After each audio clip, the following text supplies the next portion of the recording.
So, first of all, when we thought about this event, we wanted to try something slightly different compared to the events we run normally. Like we did Wembley Arena for 2 years now. We did Anaheim Convention Center Arena last year.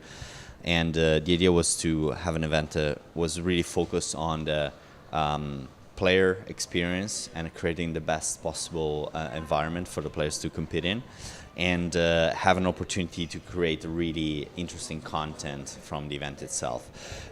So from that standpoint, we decided to opt for a location that had a really nice environment and the right type of infrastructure that we needed in terms of deliver everything, as you've seen in this venue.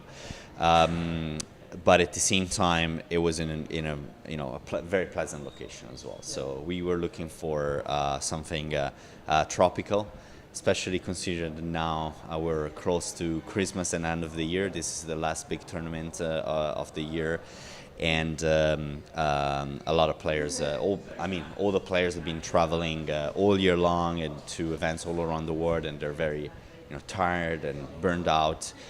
So we had a chat with them as well, and we decided to go with this type of event.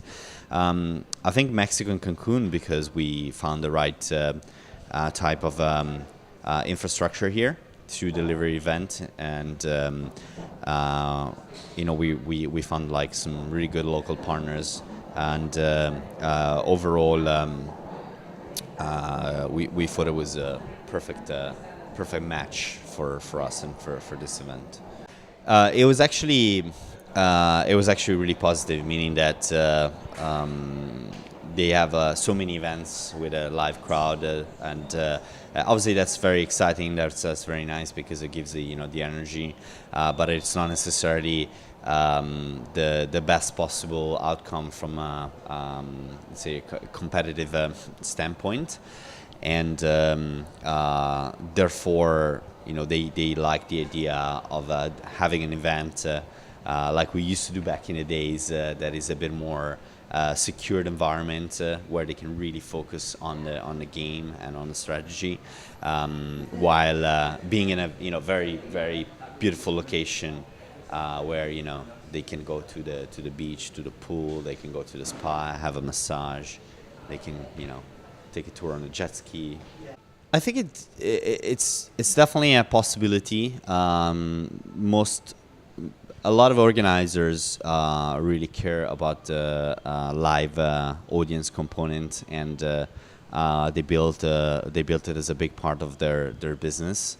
At the same time, I think there's an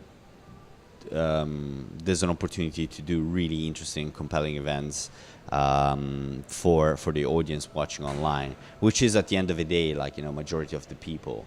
If you look at in comparison, how many people watch online versus how many people physically go to live events, obviously it's a very very big gap. So I think there Latin America has some really large gaming countries, and there's a lot of passion for video games, and there's a lot of fans. So it's a very very interesting market. As you said, Brazil is leading the charge at the moment. I think mostly in terms of history and infrastructure when it comes to competitive gaming and esports. They have more legacy, and they have some very active advocates. So, for example, Gabriel Follen is very very active in promoting Counter-Strike and growing the grassroots in the community in Brazil. And I think there's a huge opportunity in the rest of Latin America to do the same thing.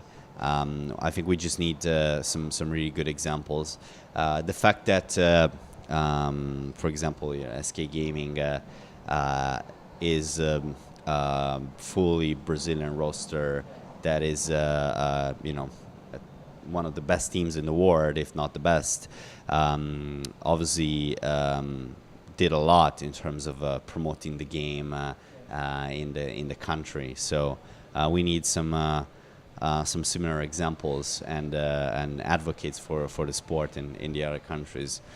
So, for example, a Mexican player just recently won the Clash Royale World Championship a couple of weeks ago. So, from that standpoint, and for example, Clash Royale is a game that has a huge following in Mexico, and we need to find more of those examples, and we need to really nurture the community from the grassroots, as we do, for example, with a FACEIT platform now in a lot of different regions, including Mexico, to really create the right environment and ecosystem. So I think there's a number of things. Obviously, promotion, marketing, and exposure are very important, especially when you want to do an event that has like a live crowd component. We've been working with a number of large media partners and media companies here in Mexico, and I think they're very, very keen to get involved in esports and do more things in esports, and I think that there's a big opportunity there as well. And on top of that, we need the right infrastructure in terms of venues and connectivity and services and so on, which is something that Mexico already has pretty good capabilities on. Well, I mean, maybe a bit more next year, but when it comes to this type of companies, they're normally take some time to take a decision and move. So it's a slow process. But yeah, definitely, I think there will be a lot of interesting things happening from that standpoint next year in Mexico. Guys, follow La Gema, and you will find also information on FACEIT tournaments and ECS.